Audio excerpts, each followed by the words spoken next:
This ball of mass m is attached with two strings of different lengths. It means that it have a two different values of tensions T1 and T2, in which, and in this question they are saying that the magnitude of the tension T1 and T2 in the string must satisfy which one of these following relations. Okay, so first of all, I will tell you the conceptual understanding, that how can we figure out that what should be the right answer, and then we will prove it mathematically also.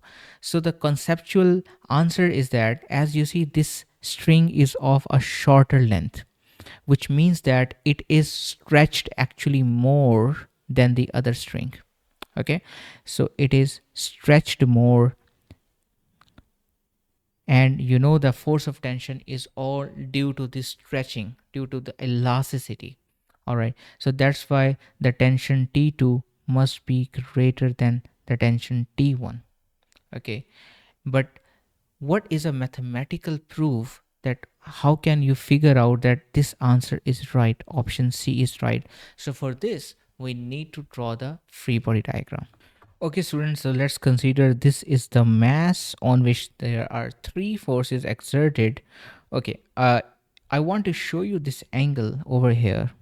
Do you see this angle? That is 77 degrees. And if you don't have this scale in the exam, then it's not a problem, because you can easily observe that this angle is obviously more than this angle, all right?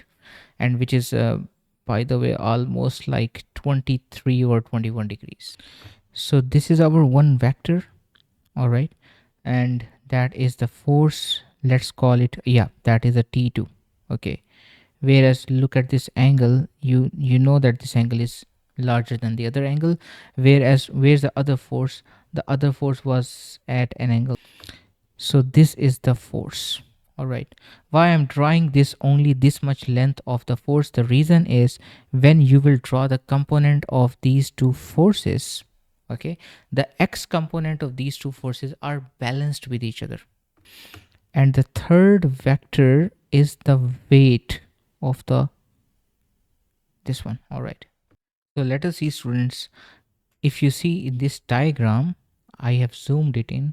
If I draw the x component, right, so this is a 1x component of this force, whereas this is the x component of the other force. All right, and you can see that these two forces are same in magnitude but opposite in direction.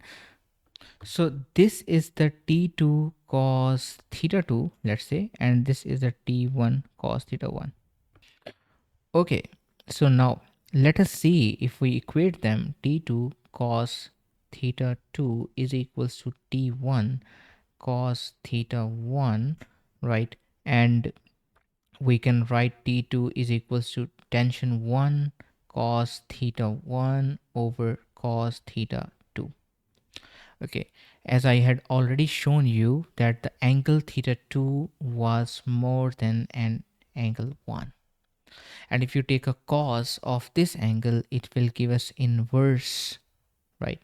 It will be less than cos theta 1. You can verify it.